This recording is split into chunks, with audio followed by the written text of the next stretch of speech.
My name is Pablo Boczkowski. I'm a faculty member at Northwestern University and the director of the Center for Latinx Digital Media. Thank you so much for joining us for today's weekly virtual seminar of the Center. It is really a pleasure to have you with us. The mission of the Center is to create knowledge about digital media in Latinx and Latin American communities across the Americas. Today's speaker is a leading scholar in this space. Diego Gómez-Zará is an assistant professor at the Department of Computer Science and Engineering at the University of Notre Dame. Mora Matassi, a doctoral candidate at Northwestern University and an affiliate of the Center for Latinx Digital Media, will introduce Diego in just a minute. I am delighted to note that this quarter our series is co-sponsored by the Alice Kaplan Institute for the Humanities, the Buffett Institute for Global Affairs, the Center for Global Culture and Communication, the Department of Communication Studies, the Department of Radio, Television and Film, and the Program in Latin American and Caribbean Studies. But before we go to the seminar, I would like to start by acknowledging that Northwestern is a community of learners situated within a network of historical and contemporary relationships with Native American tribes, communities, parents, students, and alumni. It is also in close proximity to an urban Native American community in Chicago and near several tribes in the Midwest. The Northwestern campus sits on the traditional homelands of the people of the Council of the Three Fires, the Ojibwe, Potawatomi, and Ottawa, as well as the Menominee, Miami, and Ho-Chunk nations. It was also a site of trade, travel, gathering, and healing for more than a dozen other native tribes, and is still home to over 100,000 tribal members in the state of Illinois. It is within Northwestern's responsibility as an academic institution to disseminate knowledge about Native peoples and the institution's history with them. Consistent with the university's commitment to diversity and inclusion, Northwestern works towards building relationships with Native American communities through academic pursuits, partnerships, historical recognitions, community service, and enrollment efforts. Let me say briefly a little bit more about how the seminar will unfold. First, Mora will tell us more about Diego's research and career in just a minute. Then, Diego will present his work. After that, we will open for questions. Please enter your questions in the Q&A function of the webinar. Mora will moderate. At the end, we will deliver some closing remarks. Once again, many thanks for joining us, and without further ado, Mora, the screen is all yours. Thank you, Paulo. Could you please activate my camera before I start my presentation?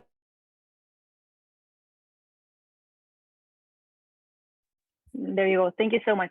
Good afternoon, everyone. Pablo, thank you so much for having me as moderator for today's edition of the virtual seminar series. It is an absolute honor to introduce my dear friend and colleague, Diego Gómez-Zará.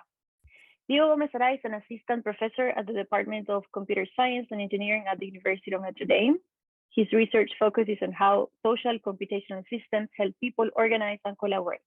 His work has been at the forefront of computational social science, human-computer interaction, and network science. Professor Gómez-Zará received his PhD in technology and social behavior from Northwestern University.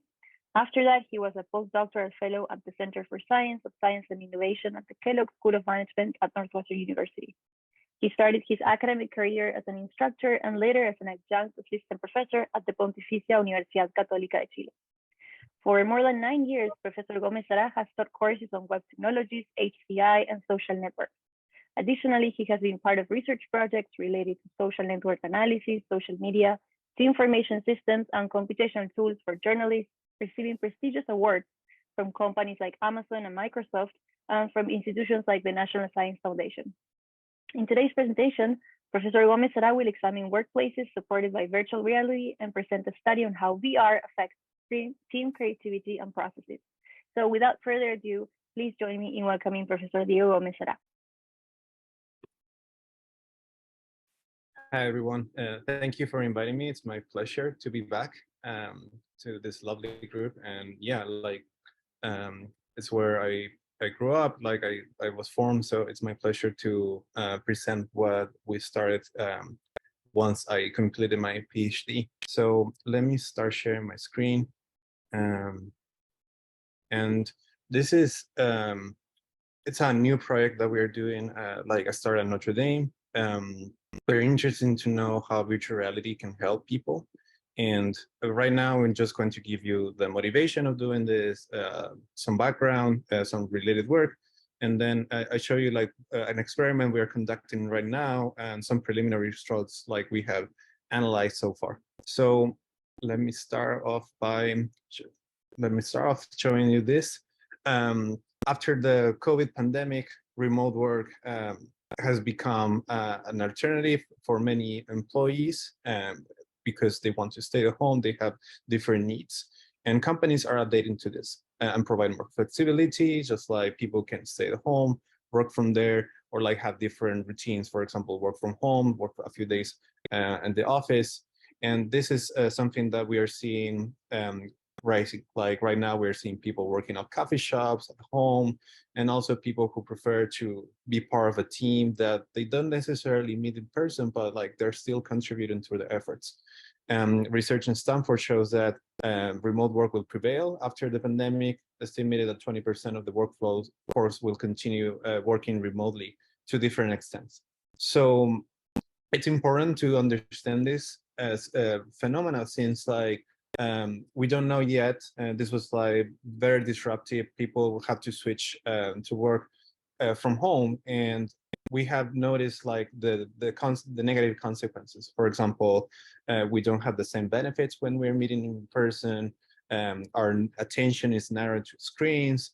We get tired after a few hours of like working on the screen, and also, it's very hard to interact with others since people prefer to turn off the cameras, mute themselves. So sometimes we feel like we're speaking to a wall. It's very hard just like to have the same feelings, sensations, and experiences when we are working and collaborating with others when we are in person.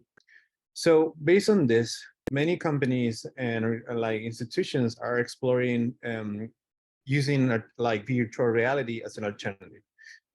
Virtual reality could become a potential channel to enable collaborations for distributed teams. It could provide the physicality that it's like Zoom doesn't provide. Also, it could have three-dimensionality, and also we can add social presence. Many people can be in the same room, right? And it's not like far like this, like beyond this idea for our current workplace. Like right now, many industries and like different domains are using virtual reality for different purposes. For example, construction, in order to see prototypes and like maps in real scale. Also, we are seeing this in medicine for training purposes. In education, a lot like schools and high schools are using this in order to teach students how to interact and visualize 3D data. And also military, army, and all these divisions are using virtual reality to train their forces. This is very important because users can make a lot of mistakes, can like iterate, prototype without real consequences. So after the pandemic and given like this importance of remote work, we have this motivation to understand how virtual reality can be a tool for teams, for groups, and for organizations. So, and right now, different companies and are developing all these platforms in order to provide and support groups who want to meet online. So I am showing here a few screenshots of existing solutions from Meta, Spatial, Altspace, from Microsoft, which they're going to shut down in a few weeks. And also Vive Sync, which is just going up in terms of users. So given all these environments and solutions, my question is, can virtual reality help teams be more creative? And for that, we are establishing a research program in order to see if what processes like virtual reality can support teams, and in what cases virtual reality is not a good solution. So for this presentation, I'm going to go through this path, basically give you a little bit of background, like some previous studies, then I will present the research questions, the methodology we are conducting right now, some preliminary results, and finally some of the conclusions and insights that we have so far. So let me start with the research, like literature review. And I will start first talking about virtual teams. Many of us right now are part of virtual teams. Like right now we are meeting online. And the idea here is like there are different workers, individuals that are in different locations, but it's still like they are collaborating, working together using these online communication technologies. And as technologies become more ubiquitous, the definitions of virtual teams are changing. For example, like the definition of virtual team, like in the 90s, was very different from like what we know or like what we perceive in 2020, right? So depends a lot on the current state of the art, like the technologies, like what systems do we have, and also what technologies are enable us to do. So different scholars are defining this concept of virtualness, like to what extent we as a team or as a group are having interactions in person, or like face-to-face, or like purely virtual. And as we can see, just like there are mixtures, right? Like people can meet in person for a few days. Also, they can just work remotely and use their mobile phones, computers, and all the technologies. And prior studies have showed different, like I'm trying to understand the differences between these virtual teams against co-located teams. Co-located teams, like those teams who are in an office or working in the same space. And for example, one study from Hintz and Mortensen, they found that virtual teams reported more interpersonal and task conflict than the co-located teams reported. And also another study from Hutch and Kolowski, they found that there were less hierarchical structures in virtual teams compared when people were working in person. So with this, these studies are trying to understand the advantages and limitations of using online communication technologies compared like to having everyone in the same place. And for that, like we're trying to understand what cases virtual reality, like online communication can be helpful, and what cases like could be detrimental, just like to the purposes of the work. And lastly, researchers have examined how the type of communication and like technologies influence work and the nature of virtual teams. And as you can see, it depends of like the artifact. Like for example, at the beginning of the 90s, the main question was like how emails could affect organization and coordination among different workers. Right now we have new technologies, and this has been progressing from intranets, social media platforms, cloud technologies, mobile technologies. Right now, like we are using Zoom, which is a video conferencing platform, and we're trying to see how all these technologies are enable groups to interact with each other. So given this interest in remote work, what I want to do is basically understand how virtual reality could support these workplaces. And it's important just to see if this could be a new channel in order to support certain activities, and in what cases it will be better than, for example, just having a video call. And a few studies have analyzed how virtual reality can be a potential space to facilitate collaboration and work tasks. And this is very like used in gaming. Like we can see a lot in gaming because people are like able to play and interact in a simulated world. And also for training purposes, since they can make a lot of mistakes without any consequences. Also, medicine is something like it's important. So we want to see how this could be opportunity for organizations and groups. And this is an opportunity for us since like there are only a few studies who have analyzed the role of virtual reality in collaboration and workplaces. The second part of this talk, I want to briefly describe creativity, since this is one of the outcomes that we're measuring from our teams. And the idea here is that organizational research and other disciplines have defined creativity in different ways, but one particular aspect is like the outcome, like how novel, how original are the ideas that a team can create, as well as, for example, how many ideas a team can create. Like if we have many ideas versus just like a few ideas, and also how original can be one idea against another. And it's critical because organizations and especially institutions like education institutions, they need to be more creative, like create coordination and collaborations in order to create breakthroughs and innovative solutions. And the question here is like how we can enable creativity, how we can support groups and make them more creative, or like to provide more creative outcomes. So in communication studies, like one question here is like how these technologies can facilitate this process, how we can use specific communication technologies in order like people can think more, or like ideate more ideas, or create or combine different ideas. And one of the main concepts here is just like how much information can pass through like the specific channel. So for example, if we're using video, We can see our faces, we can use our hands, but for example, I cannot share my body language here. And this is different from, example, an email. Emails are very good to send text, but it's very hard to, for example, describe diagrams. Even I can attach a file, but it's still like I need to put that in words. So one of the interesting theories in order to explain all these processes is media richness theory. And I will display a diagram here that I got from Wikipedia, but the idea here is like how much information or like the richness of that information can pass or be transmitted through the channel. So you can see on the top, like richer mediums are usually like the best cases, like having a face-to-face interaction. So all our body and expression and all these cues are available to the recipients. And on the other side, you can see linear mediums, in this case, when there are documents that they don't have any descriptions or structure. And this is like the range and like we're trying to move. So for example, video conferencing is close to what face-to-face interactions can provide, but it's still like there are a lot of things that are missing. For example, body language, spatial coordination, and so on. And virtual reality, it's something very interesting. It has been like raising from the last decades, and something that it started especially in the 90s.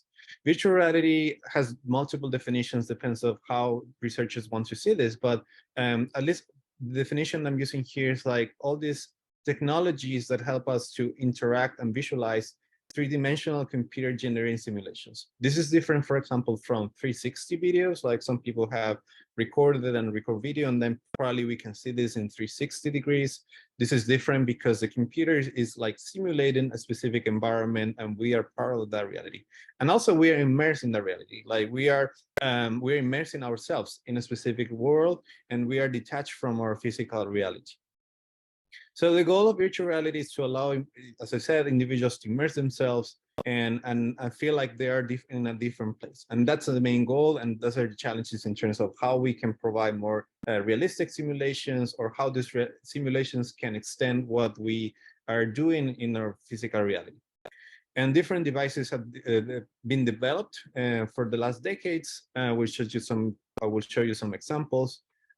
This is from Jaron Lanier, who has been like named like father of virtual reality. And what he was working a lot is this concept of teleimmersion. So rather than like putting specific head mounted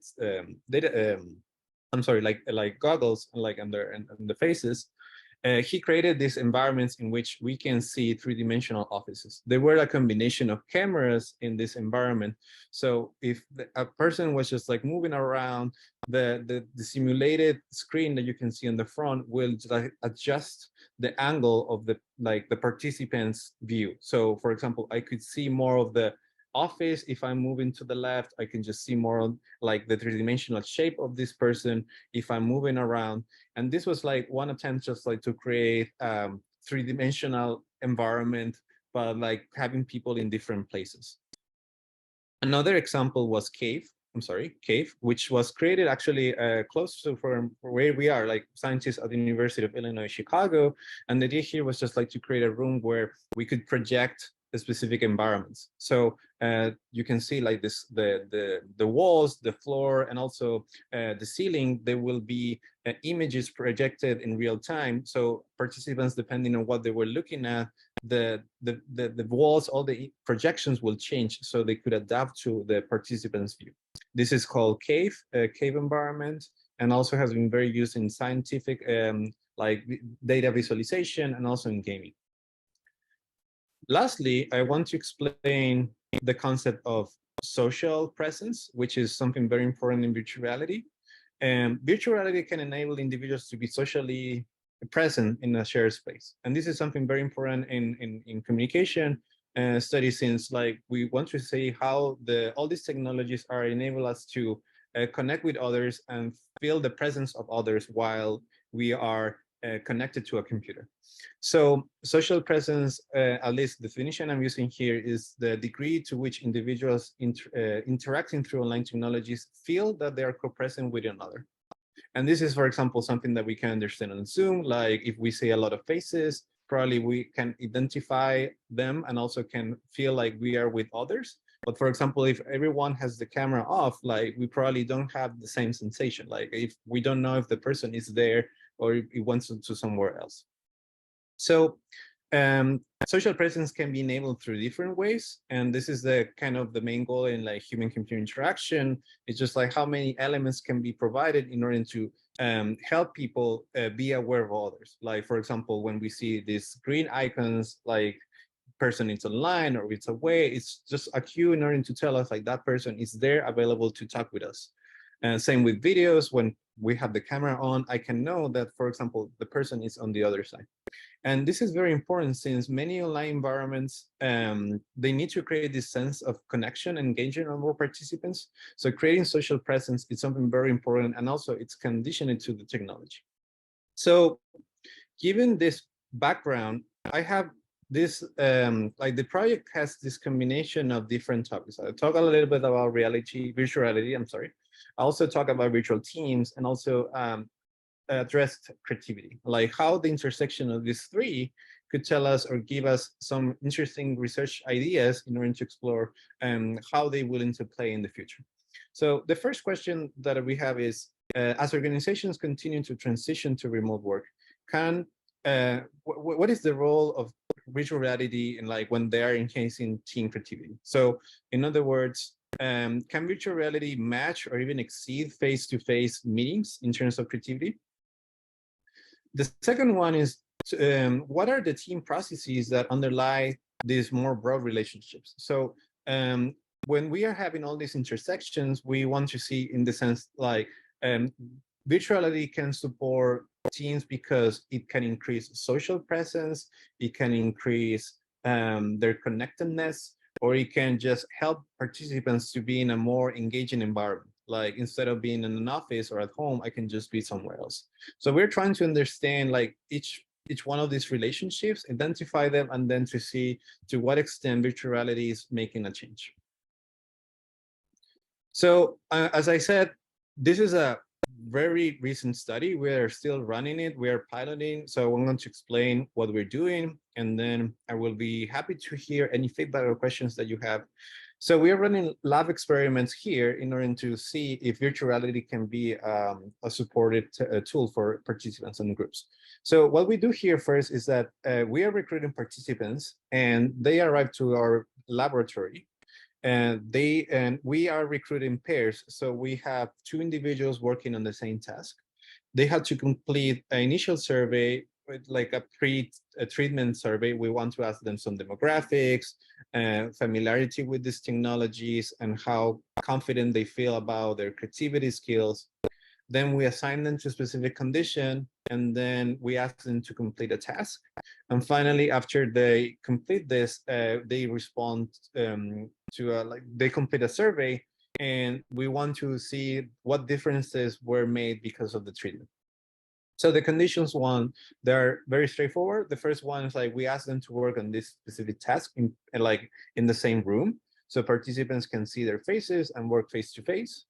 The second condition, in the lab, we have different rooms. So we put participants in different rooms, and they have a computer connected with Zoom, so they can work on the tasks from there. And finally, we have participants working on the same task, but in different rooms, and they're using Oculus Quest. So they're using virtual reality, and they are in different rooms, but they will be together in the same virtual environment. So the task is very simple. We want to assess creativity, and one of the tools that we count on is the alternative use task. Basically, we ask them how many things you can do with a frisbee. So we're trying to see how many ideas they can create, and this is a very interactive process. People had to talk a lot, discuss, and based on that, they had to write their ideas. And based on that, these ideas are registered in a spreadsheet that we provide to them, and we want to count how many ideas they created, and also we ask them to select the best one. So we want to evaluate the originality of that specific idea. This is what we still haven't done this because we're still running the experiment, but this is the final goal once we complete the data collection process. So let me show you a few pictures. This is like the in-person setting. So we have two individuals, as you can see, they have two screens so they can be on the same page. One person is responsible to type the ideas. We call this person the scriber. The other person will be there just like visualizing the monitor and see the ideas that they're writing down. So they have time, 15 minutes to talk about these ideas and put them in the spreadsheet. And these are like a few recordings that we have participants, like we are seeing like they have a lot of interactions. They can keep eye contact, and also like they spend a lot of time just like interacting, chatting in this setting. I forgot to add a picture here, but basically this is the setting for Zoom. So we have two monitors. One screen shows the other participant, and in the other one they see the spreadsheet. So they're in two different rooms and they can work together using like Zoom. And finally, this is the one that we are using the most. It's like virtual reality. So you can see here there are two participants in two different rooms. They're connected, like we have everything connected to the computer. So we are like tracking and monitoring what they're looking at. And also one person has access to the spreadsheet, and then this person can just type all the ideas that like they're discussing in the session. This is how it looks like in the virtual reality environment. So there are two individuals you can see. They're in different rooms, but they're like in the same virtual office, and they're displaying this spreadsheet on the wall. And one person, as you can see on the right, she's typing the ideas while the other person is looking at the screen, and also they can interact and see each other's faces. This is how it looks, and this is part of the recordings. This is a participant you can see on the corner. Like we are also recording these individuals when they're using the device. And this is like what they're looking at. So for example, sometimes the view changes from the spreadsheet to the other participant, and you can see on the other side, on the right, this individual is like typing all the ideas that they're discussing. So some of the preliminary results that we have found, and this is mostly based on the survey. And again, I'm not claiming any statistical validity, since we still need to achieve a sample size. So far, we have recruited 40 participants with virtual reality, 10 participants working in Zoom, and 14 in person. And we're just like providing a little bit like what the results from what they provided to us can tell us. So I will give you first a summary, and then we'll go into details. So the first thing is that most participants were not familiar at all with virtual reality before this experiment. So this has like a consequence in terms about how novel or good could be this technology. All of them, they responded that they were very familiar with Zoom, and because of the pandemic, we had to learn how to use it. But virtual reality, it seems like even and we have like most of these participants were students. Like most of them were not familiar with at all with virtual reality. What we found from the surveys is like virtual reality was much better to support social relationships compared to Zoom. People feel more connected, that they could trust and interact better with the other participants. And also like these participants reported that they had communications or interactions that they were more close or similar to what they were doing in person. And we can discuss more like what the constraints that Zoom has. But the other side, you see like participants struggle with the devices and usability. Like it took a little bit just like to learn how to use it, to feel comfortable with this, and I will show you some of the responses.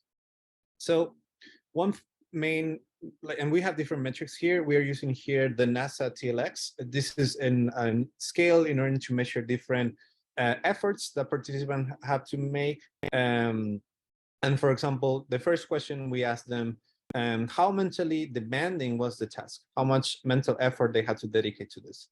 I see in this plot, like you can see on the first bar is in person, the red one, the middle one is virtual reality, and the blue one is Zoom.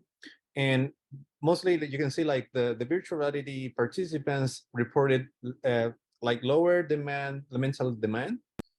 And this is like the opposite, for example, in terms of physicality. Like they reported more physical efforts when they were using virtual reality. And probably, again, it's because of the use of the goggle and also the joysticks, all these kind of things. And this is consistent. For example, you can see the people who were using Zoom, they reported like not too high physical effort. So in conclusion here, VR demands less mental effort, but also requires this physical effort. We asked them also how successful were you, and this is individually, in accomplishing what you were asked to do. The results were very similar across the conditions, but what is interesting is like people, when we ask them, how hard did you have to work to accomplish your level of performance? The results are still similar, but it's like tiny little harder with there is in Zoom.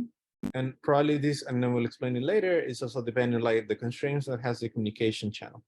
So participants' perception of success was similar, although VR participants perceived lower efforts than other conditions in terms of hardness. We also asked them how hurried or rushed was the pace of the task. And you can see like people using Zoom, they felt that like they were more hurried or rushed to do this compared to, for example, people who work in like face-to-face or like using virtual reality. But on the other side, when we asked them how insecure, discouraged, irritated, stressed, or annoyed were you, people who reported the worst scores were the people in virtual reality, and probably people feel frustrated about using this technology. So participants in the VR condition were most stressed and annoyed about this, like performing this task. We also have other constructs. For example, this one is task cohesion. Basically, we ask them how cohesive or like organized they were while they were performing this task. So when they were using Zoom, they reported like they were very focused on working on in the specific task. Like they were not very worried about like engaging or interacting with the other participant. They were just focused on just like finish and complete the task. And you can see like, for example, task cohesion was lower for the VR condition. On the other side, when we ask them social cohesion, and this is like, instead of like being organized or just focused on the task, people are also being like taking care of their relationships. So for example, if we're in a team and we want to be sure like our relationships are good, like the mood of the team is good, like we are having fun or like we're having a good time. This is like all the components that classify social cohesion. So you can see like Zoom, it was very low compared to the other ones. And like virtual reality was almost close to what people will feel if they are working face-to-face. So Zoom participants were more focused on the task rather than having or like engaging with the social interactions. And this is like what I think this is the main kind of one of the main results of this pilot. We asked them how connected were they felt with their partners. So the lowest scores were with Zoom. People feel less connected with others when they're using video conferencing compared to, for example, if they're working in person or in virtual reality. We also asked them about trust, like how much do you trust in this person, like trust this person after working on this task. And we see like people report higher trust levels in the virtual reality condition. And also we asked them if they will work again with the same partner. This is viability. We wanted to see if the experience was good, they were more likely to work together again. And also the results are similar, but still like virtual reality was a little bit higher. And this shows us that virtual reality participants trust and connected with their partners more compared to the other conditions. We also evaluate the communication effectiveness, like how easy it was to communicate, how much the channel, the environment helped them just to communicate with each other. And you can see here that it follows this kind of slope, like this trend, like it's easier to have conversations in person. And then it's easier to have conversations when we are using virtual reality, and finally when Zoom. And same with conversation coordination. And this is something like we know in Zoom, like it's very hard if 3 people are talking at the same time, even for 2 people, because they need to be synchronized. So 2 people cannot speak at the same time in Zoom because of the lag. So people like reported having more difficulties, or like they need to be more conscious about who was talking in Zoom compared to, for example, when you have here people working face-to-face, and then people using virtual reality still feel more confident just like having that conversation. So in conclusion here, virtual reality conversations were more similar to having like in-person conversations. Lastly, we have this environment support. We want to ask them to what extent the environment helped them to work together. The highest scores were in the in-person condition. And I will show you a little bit like the open-ended results. So basically people feel more like relaxed and connected to it, like to the task, and actually if the environment helped them or not when they were in the same room. And then you can see the difference. For example, virtual reality, it's just like comes second and close to Zoom, like having a Zoom meeting. And this is the most challenging part for virtual reality. It's just like usability. We asked them how easy it was to do this, how easy it was to learn, and you can see the low scores. Using virtual reality was very hard for some participants, and I will show you some of the open-ended responses.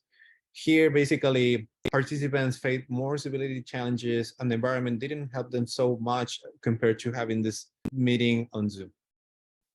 So from the open-ended responses, what we found here, we asked them two questions, basically. What were the advantages and what were the obstacles? So the advantages, the first thing that participants report is like they being socially together while they're being in different places. Like they feel like even they were in different rooms, they were able to interact and feel like they were in the same place. And this is, again, consistent with the idea of the social presence, like using virtual reality help us to create this component. And also, some people reported that the environment helped them to be creative, to create more ideas. Still, like the results from the other scales are not consistent. And I can show you here a little bit like some of the highlights. For example, one participant said, I could see the lab assistant, my partner, and the Excel sheet at the same time. And it felt like I was in the same room as my partner, even though we were not. It allowed me to feel like I was in the room with my partner. It was entertaining and eliminated all distractions. For example, I could not check my watch or phone. And the ease of meeting face-to-face will definitely be the most significant advantage of working in this environment. I really felt as if I was in the room with my partner, despite being in separate rooms physically. So I think the main advantages here is it's providing that experience, like even individuals are in different places, they can be in the same environment and use other cues. For example, they can use their hands, they can use their faces, they can provide face expressions. And also, this is very interesting since Zoom, like when we're using computing, we are used to multitasking. Like probably many of us are like checking our emails, doing other things while we are attending a Zoom meeting. But when you're using virtual reality, at least how it's designed right now, it's very challenging, like to do something extra. So like people have to be concentrated, and the only thing that they could do is like interact and work on the task. On the other side, we also saw these ideas like it was just supporting the fact that the environment could help them just like to be more creative. A participant said the room itself was really cool and vibrant environment helped me to be more creative, using the environment around me to generate ideas. And this participant said it was cool. It was really cool seeing the person in front of me, hearing them clearly, but not having to have them right in front of me in the actual reality. After COVID, this is particularly useful. Finally, easy to communicate when participants are not in the same room. You get to customize yourself. And this is another important thing, like people, they need to create avatars in order to participate in a group meeting on virtual reality. So that gives us some liberty in order to create our body representations in this environment. So we can customize clothes, face, shapes, all these kind of aspects that probably we cannot do in the physical reality. On the other side, obstacles, most people complain about the headset that was hard to use. Also, some individuals said that they felt disconnected from the real world. And probably what we saw is that the novelty effect, since many people were not familiar with this technology, they were too distracted, or like they were too excited about using this, and probably that didn't help them just to use or like to focus on the task. So one participant said it was more difficult to type and maybe harder to convey emotions or facial expressions. The most significant obstacles were initially getting used to using the system and my hands as controls, as well as getting distracted by the virtual environment around me. It was hard to stay focused and in the present because I had two realities going on. So my physical reality, like they were in a specific lab room, and also they were together in this virtual reality. It was a bit tough on the eyes. I could not be in the virtual reality for more than an hour or so. And this is something very consistent with some people, like they express like they cannot use virtual reality for more than 1 hour. Similar to, for example, Zoom, like we cannot like last for too long. Like if we want to attend the meeting, definitely we need breaks. And this is something that we need to consider when we use virtual reality. And on the side of the usability issues, you can see here, people were complaining a lot about the headset. It was a bit painful, hurt my eyes a bit and got heavy. I wanted to move my chair or stretch my legs. I could not because I could not see what was around me. So I might hit something in the real world. Hard to read nonverbal communication, blurry image for people with and without glasses. And I can tell that that is true. And that doesn't line up with the real world.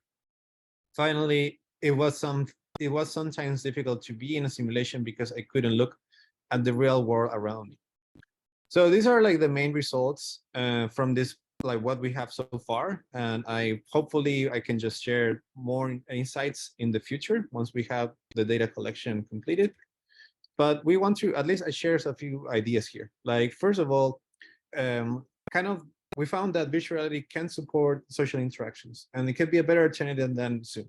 And it does people provide and explain that they could see the other participant, they could just see other cues in this sense, like people could just move arms, they could feel like the person was close to them. And because it provides this spatial interaction, people feel like they're not alone, like they're just being part of an environment, like the person is there socially present. So the results suggest that VR can increase this social presence and confirm that it's a richer medium than Zoom. People were able to engage more socially compared to Zoom, like people were more focused on the task. Users' creativity was influenced, but not so high as expected. And I think the main component here is that this novelty effect, many people started using it by the first time, so they were too distracted. They were kind of trying to understand how to use the system rather than like focusing and like think about the task. And also, these devices are still challenging even after 20 years. And we have heard different stories. Like we recently have heard like this idea like the metaverse, like we want to create a different world, like we can connect to each other, but it's still like the technologies are still challenging for many people and require some learning, and probably will still require some years in order to get to that level.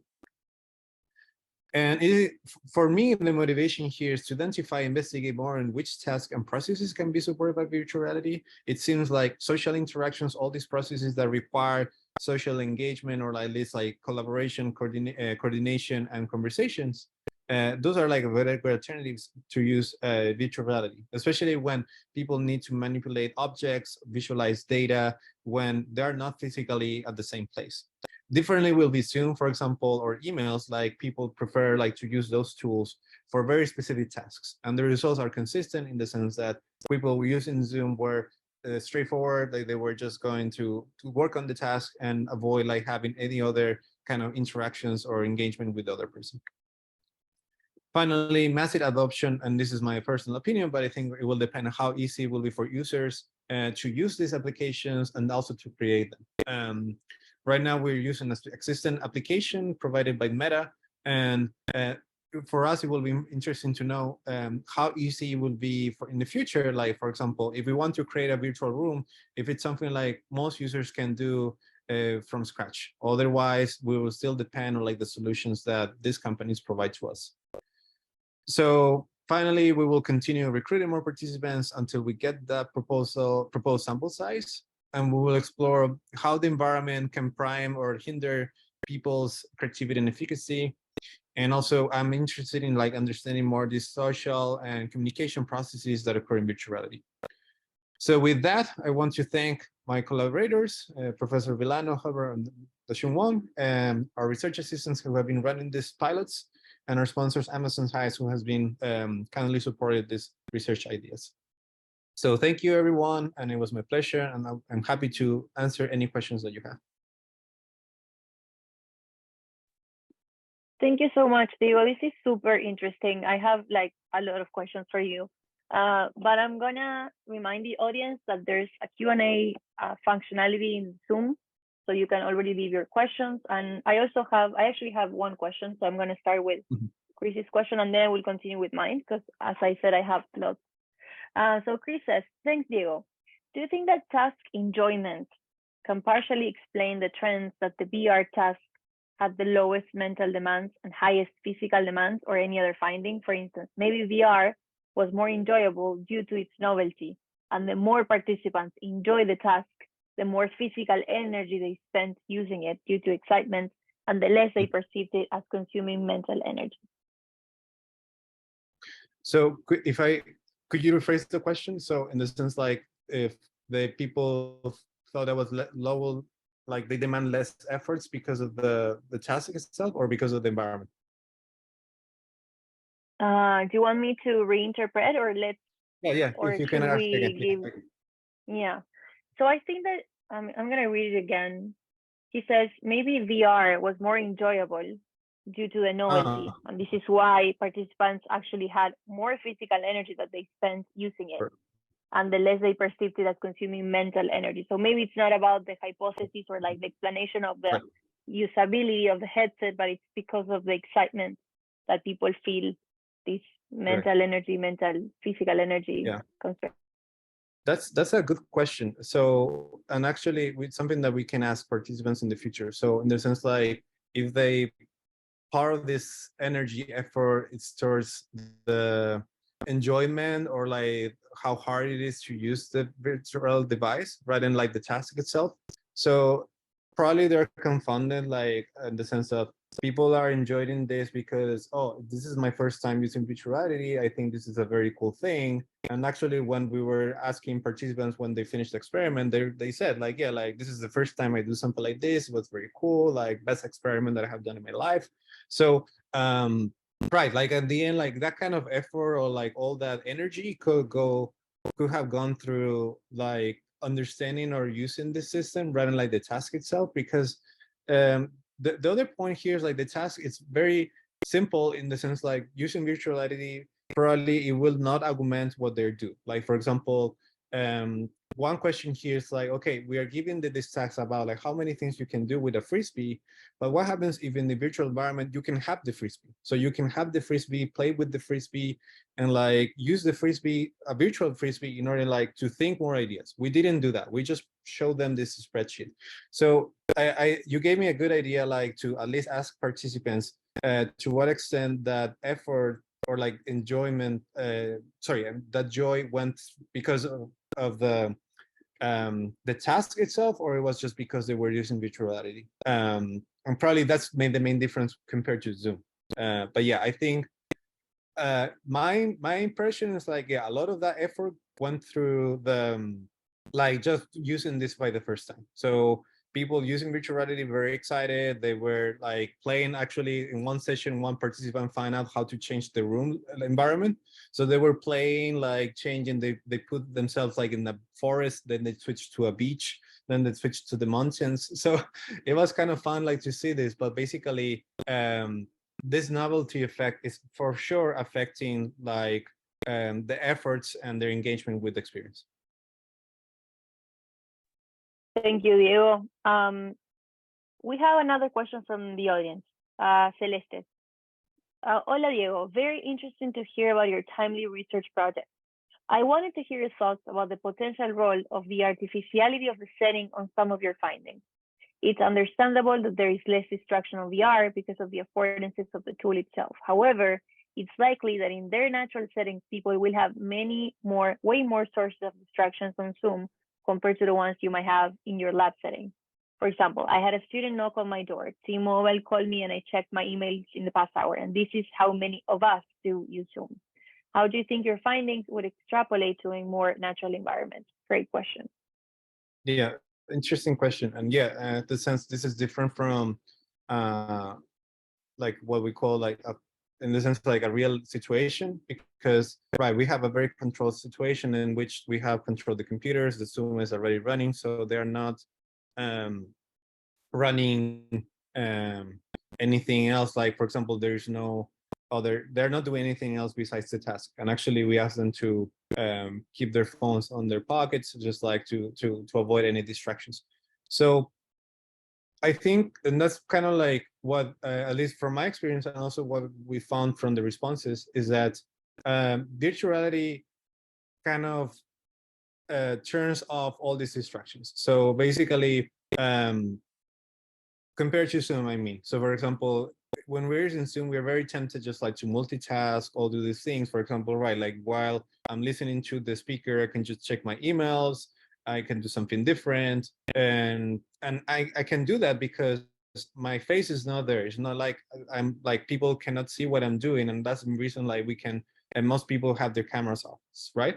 So that's one thing, like at least virtual reality can help in the sense like avoiding those interruptions or just like this multitasking effect. So but it's true what Celeste is asking, like what happens in a real situation is like, right, like we're having a face conversation, but we are, for example, in a social gathering and like people like will start getting or asking us other things or interrupt us. Saying, for example, right, if I'm Zoom meeting in my home, just like probably, yeah, I have my baby, I have family, all these kind of things, so interruptions will stop me. And in virtual reality, like the interruptions are mostly at the sense of someone is calling you or like touching you or like, for example, like trying to punch. So it's just like a poke you, see. So like asking you, for example, can you do something different at this point? So we probably will need to understand the effect of intervention, sorry, or like interruptions here, and to what extent that, for example, virtual reality is something that can help just like to keep people focused on a specific task. So yes, I think that's one of the main limitations. I'm probably running like a field study or something like that. Like people can just report like how was doing this like after weeks, just like that will be very interesting to see. Okay, I'm gonna continue with my question now. Why is it, I have two questions now. First one is, I'm curious about this. What is it specific about VR settings that creates so much social presence?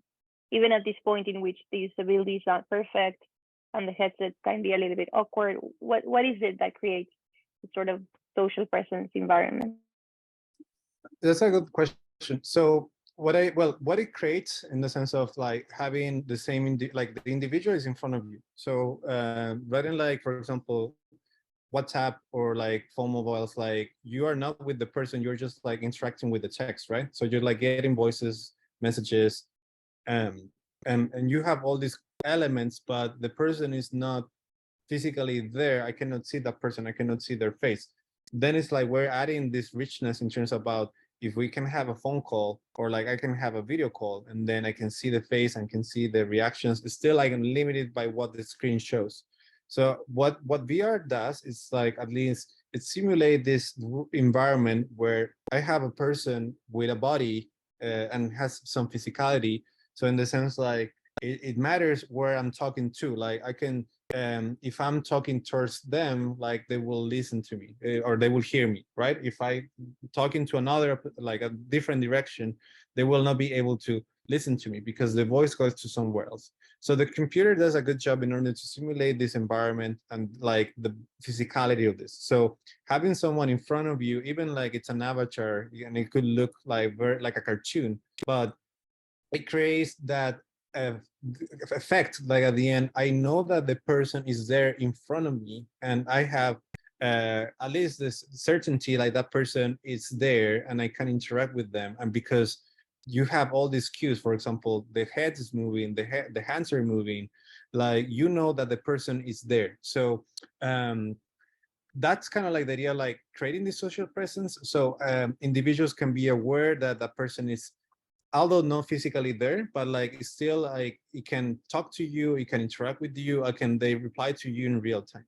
So I think this is a strength in the sense that many works, like many tasks, for example, when you're creating ideas, you really need to be engaged with the other person. Like you really need to think and go through this process of thinking about, like listen to the other person and see what happens from there. And for a reason, like my point question here is like, okay, what other processes or things like in that sense, like social presence, having this in virtual reality, what can be helpful? Some things probably an email is good enough. I don't need to have this person socially present with me. Like I can just read an email after hours and the communication goes like that way.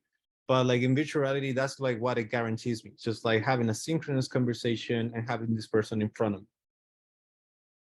Thank you, Diego. Can you please stop sharing your presentation for now so that we can see the speakers? Sure, of course. Thank you so much. I think Val has a question for you now.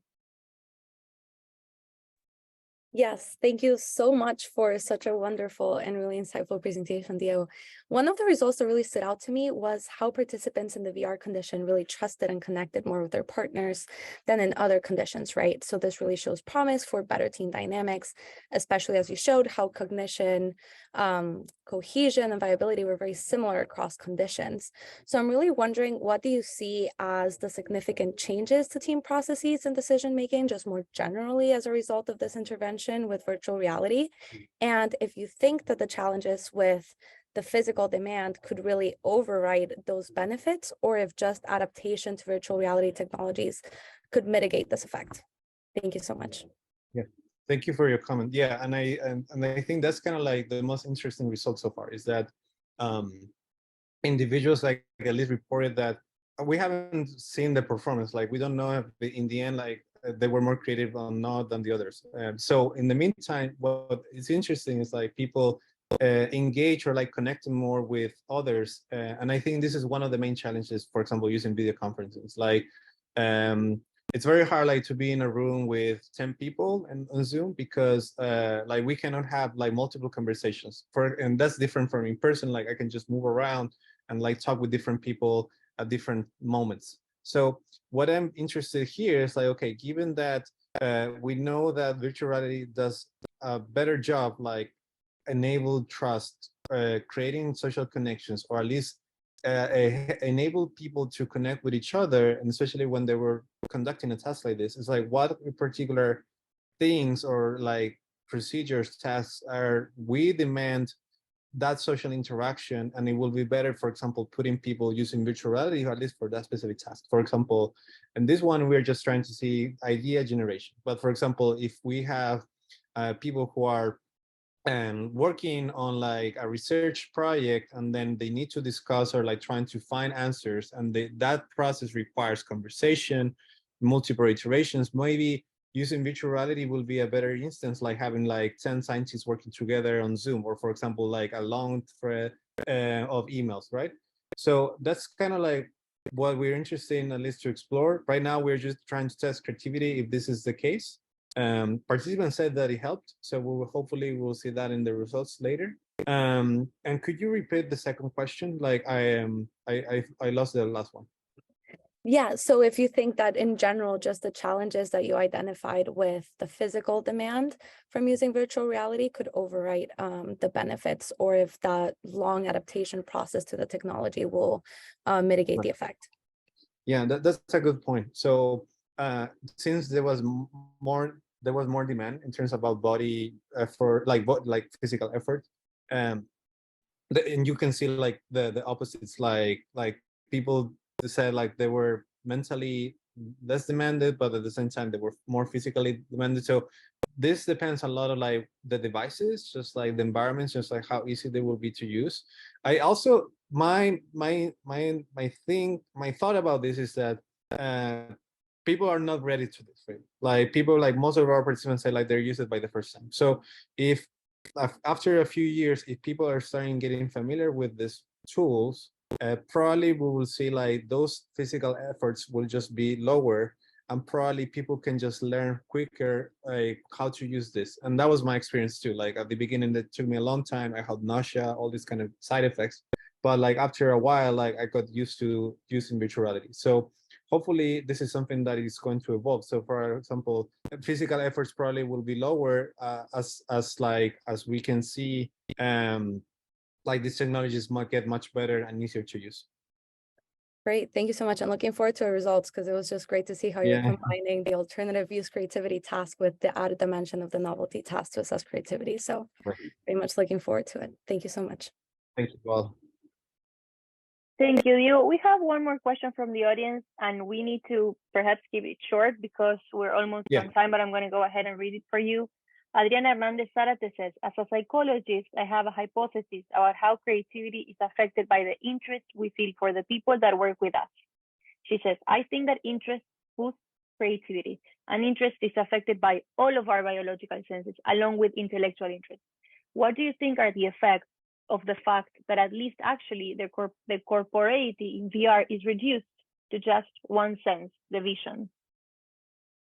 That's a good point. So the question there, for example, if that's right, in the sense like if VR is just reduced into the sense of vision, like it's just like what you see in the simulated world, but you don't smell, you cannot touch, all these kind of other senses. The same will be for Zoom, right? So it's just like Zoom, we cannot do anything else, just like listen and just view, right? So given those two limitations, like that limitation, like at the end, in what case virtual reality or Zoom, in which one will be better for those specific tasks?